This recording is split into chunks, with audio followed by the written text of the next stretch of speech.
To Harsh public school Gurugram YouTube channels. तो कैसे हैं आप लोग? आई होप आप लोग बहुत अच्छे होंगे और बहुत अच्छे से तैयारी चल रहा होगा बच्चों आप लोगों का। तो लास्ट लेक्चर जो था चैप्टर 13 का वार्म अप मैंने आपको करवाया था, राइट। तो आज हम कवर करने वाले हैं बार ग्राफ, राइट। तो इसमें बच्चों हम 3 ग्राफ पढ़ने वाले हैं चैप्टर्स 13 जो है डेटा हैंडलिंग में। पहले हम बार ग्राफ को समझेंगे, उसके बाद जो है सर्कल ग्राफ्स आएगा, फिर उसके बाद जो है लाइन ग्राफ्स आएंगे। ये सभी अलग अलग एक्सरसाइज में बटे हुए हैं बच्चों। तो अगर आपको कंप्लीट देखनी है तो इससे पहले वाले आप वार्म अप जरूर देखो, फिर उसके बाद आप ये लेक्चर देखोगे। तो इस लेक्चर में आपको बार ग्राफ के एकदम डिटेल समझाए जाएंगे, कैसे बार ग्राफ बनाया जाता है अगर आपके पास डेटा दिया जाता है तो। और इसी के साथ एक्सरसाइज 13.1 भी मैं आपको इसी में वीडियो में कंप्लीट करवाऊंगा। सो आप यहां पे देख पा रहे होंगे ड्रॉइंग अ बार ग्राफ। देखो बार ग्राफ क्या होता है, कैसे बनाते हैं, इन सब बात को हम डिस्कस करने वाले हैं। सो पहले एग्जांपल देख लेते। देखो कह रहे हैं the number of people who use different modes of transport to reach their work place on a particular day of a week is given below. Draw bar graph to represent this data. Take a scales 1 unit equals to 500 peoples. तो ये काफी important होता है बच्चों, है ना, क्योंकि इनके अकॉर्डिंग ही हमें क्या करना होता है, बार ग्राफ ड्रॉ करते हैं। तो ये क्वेश्चन क्लियर हुई। अब इसमें देखो कह रहा है कि मोड ऑफ ट्रांसपोर्ट दिया हुआ है, जैसे बस से कितने लोग गए हैं, 1500 लोग गए हैं, है ना। ऑटो से 2500 पीपल्स गए हैं, कार से 1000, टैक्सी से 2000 और मोटर बाइक से 3000 गए हैं, ठीक है। तो ये आपको दिया है मोड ऑफ ट्रांसपोर्ट कि बस से कितने पीपल्स गए हैं, ऑटो से कितने गए हैं, कार से कितने गए, टैक्सी से कितने गए और मोटर बाइक से कितने गए।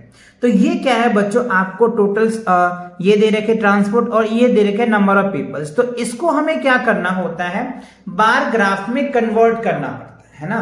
तो वही है बार ग्राफ जो आप यहाँ पे देख पा रहे होंगे, कुछ इस हिसाब से होता है।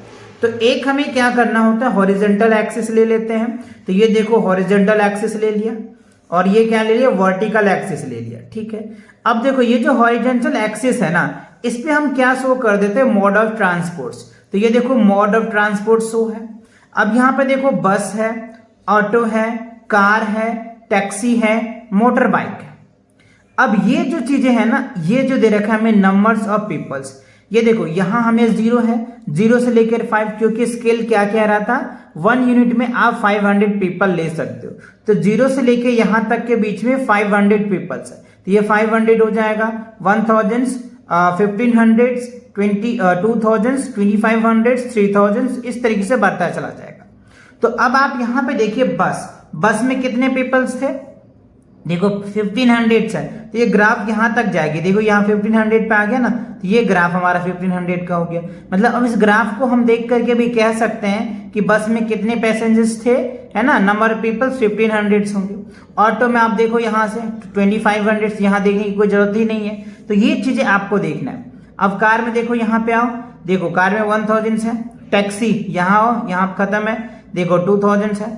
ये देखो मोटर बाइक यहाँ आओ 3000, देखो यहाँ देखने की कोई जरूरत नहीं। तो ग्राफ से क्या करते हैं, बड़े से बड़े डेटा को हम बहुत आसानी से अंडरस्टैंडिंग कर पाते हैं, हम उसे कैलकुलेट कर पाते हैं, हम उसे समझ पाते हैं। तो ये बात समझ में आया। तो ये होता है बच्चों बार ग्राफ, इस हिसाब से बार ग्राफ बनता है, ठीक है। अच्छा, तो अब देखो बच्चों इसके बेस पे आपको है ना एक्सरसाइज दिया हुआ है 13.1 और 13.1 में आपको बार ग्राफ से रिलेटेड ही क्वेश्चंस है। तो कंप्लीट वीडियो देखो तो बार ग्राफ के जितने भी डाउट्स होंगे सारे डाउट्स क्लियर हो जाएंगे, कैसे आप ग्राफ ड्रॉ करोगे ये सारी बातें भी क्लियर हो जाएगा। सो अब आप यहां पे देखो 13.1 में ए पार्ट का, the number of car sold in a various cities. मतलब कार जो है अलग अलग सिटी में बेचा जो गया है, उनका फरवरी मंथ्स का डेटा है ना, क्या है, मंथ्स ऑफ फरवरी 2019 का डेटा है। Is given, represent the data as a bar graph, let the scale be. अब यहां पे देखो कह रहे 1 यूनिट इक्वल्स टू क्या लेना है, 100 कार लेना है, ठीक है। अब यहाँ पे देखो सिटी, कौन कौन से सिटीज में कार बेचे गए हैं फरवरी में। दिल्ली में बेचे गए हैं 250 कार, ठीक है ना। मुंबई में कितने बेचे गए हैं 500 कार्स। कोलकाता में कितने गए 300 और बेंगलुरु में कितने गए 450 कार्स बेचे गए। तो ये तो बच्चों आपको डेटा दिया है। इस डेटा को आपको कह रहा है कि बार ग्राफ पे आपको बनाना है। तो देखो बार ग्राफ पे बच्चों कैसे बनाओगे, मैंने ये ग्राफ पेपर लिया है, आपको भी इस हिसाब से ग्राफ पेपर ले लेना है और बहुत आसानी से बनाना है, राइट। देखो मैंने क्या लिया, पहले ग्राफ पेपर पे यहां से स्केल लेकर के मैंने एक हॉरिजॉन्टल एक्सिस ले लिया, ठीक है। ये हॉरिजॉन्टल ले लिया और ये मैंने वर्टिकल एक्सिस ले लिया, ठीक है। अब देखो हॉरिजॉन्टल पे हमने सिटी को रखा है, ठीक है। अब यहाँ पे देखो दिल्ली मैंने लिखा, मुंबई लिखा, एक कॉलम छोड़ दिया मैंने, है ना, मुंबई लिया, कोलकाता और बेंगलुरु। अब आप यहाँ पे देखो ये क्या हो जाएगा 0। क्वेश्चन में कह रहा था स्केल्स में 1 यूनिट इक्वल्स टू 100 कार्स। तो यहां से यहां 1 यूनिट हुआ, यहां से यहां 2 यूनिट हुआ, यहां से यहां 3 यूनिट, 4 यूनिट, 5 यूनिट, ये यूनिट ऐसे लेना है, ठीक है। तो 0 से लेके 100 कार इसके बीच का है। यहां तक अगर ग्राफ आता है तो 0 से 100 होगा, और अगर यहां तक ग्राफ जाता है तो 200 कार्स हो जाएगा, और ग्राफ यहां तक आता है तो 300 कार होगा, और यहां तक जाता है तो 400, और यहां तक आता है तो 500 कार होगा। ये बात समझ में आ गया। यहां मैंने लिखा नंबर ऑफ कार्स, ठीक है। और ये लिखना बहुत जरूरी है बच्चों कि आपने यूनिट क्या लिखा। तो 1 यूनिट इक्वल्स टू 100 कार्ड लिखे हैं, तो ये जरूर आप लिख लेना, ठीक है, ओके। अब देखो दिल्ली में, अब देखो ग्राफ कहां तक आया, ये ग्राफ आ गया। इसका मतलब क्या हो रहा है, आप यहां पे आओ, देखो यहां पे आओगे, इसका मतलब क्या हो रहा है 300 200 के बीच में है, तो ये 250 होंगे। आप चाहो तो चेक कर लेना, कार कितने होंगे 250 ही होंगे, ठीक है। अच्छा अब यहां पे देखो मुंबई का, मुंबई में देखो आप यहां आओ, यहां देखो मुंबई में कितने हैं 500 कार्स।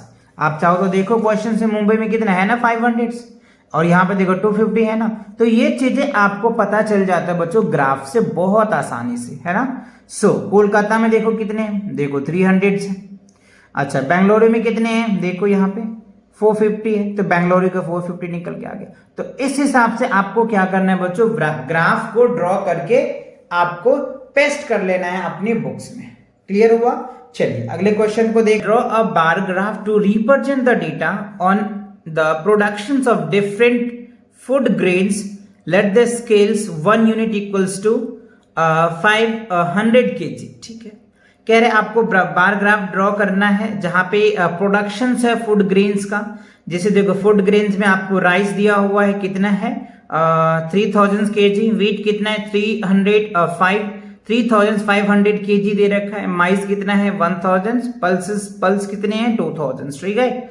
और ये केजी में, क्योंकि क्वांटिटीज केजी में दिया है, तो हमें कह रहा है इसका बार ग्राफ ड्रॉ करना है। तो सेम बच्चों उसी हिसाब से आपको करना है, जैसे मैंने अभी आपको फर्स्ट बताया था कि देखो मैंने इस हिसाब से लिखा है आपके लिए, है ना। आप भी ऐसे ही बनाना।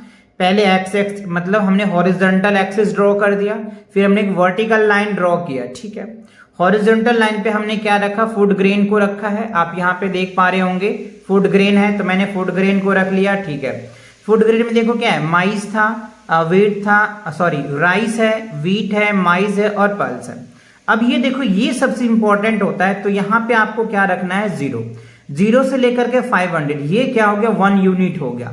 ये क्या हो जाएगा 2 यूनिट हो जाएगा, ये 3 units, 4 unit, 5 unit, 6 unit, 7 unit, 8 unit. मैंने बढ़ा लिया, आपको जितना आगे ले जाना है ले जा सकते हो, बट आपके नीड के हिसाब से ही लेना है ना। बहुत आगे जाना भी बहुत जरूरी नहीं होता है ना, जितना आपको चाहिए आप उतना यूनिट में इसको लिखना, ठीक है। अब देखो राइस, अब इसका ग्राफ देखो, इस ग्राफ से आपको पता चल जाएगा। देखो ग्राफ से मतलब राइस जो है वो कितना है 3000 kg है, कितना है 3000, क्योंकि ग्राफ यहाँ टच कर रहा है। अब वीट देखो सबसे ज्यादा 3500 kg वीट्स है, यहाँ पे देखो ग्राफ से हम ऑब्जर्व कर पा रहे हैं। अभी तो क्वांटिटीज देख नहीं रहे ना, लेकिन इस ग्राफ से हम समझ पा रहे हैं। अब देखो माइस कितने हैं, माइस 1000 kg, अब चाहे तो क्वेश्चन से मिला लो। पल्सेस देखो कितने हैं 2500 kg है। तो ये होता है बच्चों ग्राफ का एडवांटेज कि अगर आपको पता भी नहीं रहेगा ना कि कितनी राइस है, कितनी राइस केजी जा रहे हैं, तो इस ग्राफ को देख करके हम बता सकते हैं, इस ग्राफ को देख करके भी हम बता सकते हैं कि वही तो कह ही रहा है कि जो डेटा हमने दिया है उस डेटा को आप ग्राफ में शो करके दिखाइए। तो आपको इसी हिसाब से बच्चों बनाना है और ये यूनिट बहुत जरूरी है। ये यूनिट नहीं लिखेंगे तो आपके हाफ मार्क्स कट सकते हैं। तो यूनिट बहुत जरूरी है, यूनिट को समझना और यूनिट को लिखना भी बहुत जरूरी है। ठीक है, चलिए अगला क्वेश्चन देखते हैं क्या है। अब देखो इसके सी पार्ट में क्या दिया हुआ है बच्चों, the marks scored by the Tina, Jessica, Maitri and Ganesh in the mathematics test are given below. Draw the bar graphs to represent the data. Choose the suitable scales. अब देखो यहाँ पे आपको क्या कह रहा है बच्चों, स्केल भी आपको खुद ही बनाना है ना, क्योंकि मैंने अभी आपको समझाया था कि स्केल जो है बनाना काफी इंपॉर्टेंट होता है। अगर आपका स्केल्स नहीं बनता है तो आपके मार्क्स कट सकते हैं। तो हमें यहाँ पे डेटा दिया हुआ है, ये जो है नेम ऑफ स्टूडेंट्स दिया हुआ है, और ये जो मैथमेटिक का टेस्ट हुआ उनके तान्या ने 100 में से 85 मार्क्स लाए, जेसिका ने 100 आउट ऑफ 100 है, मर्त्री 50 मार्क्स है, गणेश 75 है। तो इसे हमें ग्राफ पेपर पे दिखाना है कि ग्राफ पे कैसे हम इसको दिखाएंगे। तो चलो बच्चों ग्राफ भी मैं आपको दिखाता हूं। देखो इस हिसाब से आपको क्या करना है, ग्राफ बनाना है। वही जो मैंने आपको पहले बताया था कि क्या, पहले आप हॉरिजॉन्टल लाइन खींच लो, लिख लिया आपने। अब इसको हमने नंबर ऑफ स्टूडेंट को शो किया है ना, टीना है, जेसिका है, मर्त्री है, गणेश है। ठीक है, और ये हमने जो स्केल लिया है ना, ये स्केल आप देखिए बच्चों क्या है, 1 यूनिट इक्वल्स टू और 10 मार्क्स लिया मैंने। क्या लिया है, 1 यूनिट इक्वल्स टू 10 मार्क्स लिया है। अब आप यहां पे देखो ये क्या हो गया हमारा, 0 से लेकर के यहां तक जाएंगे तो 10 मार्क्स मिलेगा, ये 1 यूनिट होगा। यहां से यहां जाते हैं तो 20 मार्क्स यानी 2 यूनिट होगा। यहां से यहां जाते हैं तो 3 यूनिट्स होगा यानी 30 मार्क्स होगा। ये होगा 4 यूनिट्स, 5 यूनिट, 6, 7, 8, 9, 10 यूनिट्स मैंने कन्वर्ट किया है। ठीक है, तो 10 यूनिट्स होगा। ठीक है, और ये जो होता है ना, यहां तक जाने के बाद 5 होता है, ये ध्यान रखना है ना, ये 5 होना हाफ होता है इन दोनों के बीच का। ठीक है, ये होता है हाफ, यहां से हम हाफ ऑब्जर्व करते हैं, ये ध्यान रखना। ठीक है, चलो तो ये बात क्लियर हो गई। अब देखो यहाँ पे क्या है, जेसिका कितने मार्क्स कितनी ऑब्टेन किया, तो सीधा आ जाओ, देखो 85 आ गया ना, तो जेसिका इसके बीच का है तो 85 मार्क्स हो जाएगा। तो जेसिका कितने मार्क्स ऑब्टेन किए हैं, 85। ठीक है, क्योंकि मार्क्स ऑब्टेन यहाँ मैंने लिख रखा है। अब यहाँ पे देखो जेसिका कितना किया है, जेसिका तो 100 किया है क्योंकि मैक्सिमम इसका है तो 100 आ जाएगा। मर्त्री देखो कितने हैं, 50 मार्क्स किया है, 50 आ जाएगा। गणेश कितना किया, यहाँ पे देखो ये 75 जा रहा है ना 75 के ग्राफ में, तो ये 75 आ जाएगा। तो आई होप आपको ये जो ग्राफ है बहुत अच्छे से समझ में आ गया।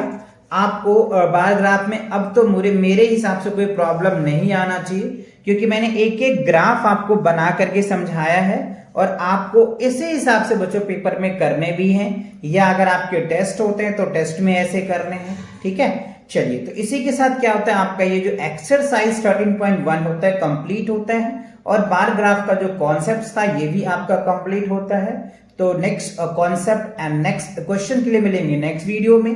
तब तक के लिए take care and bye bye.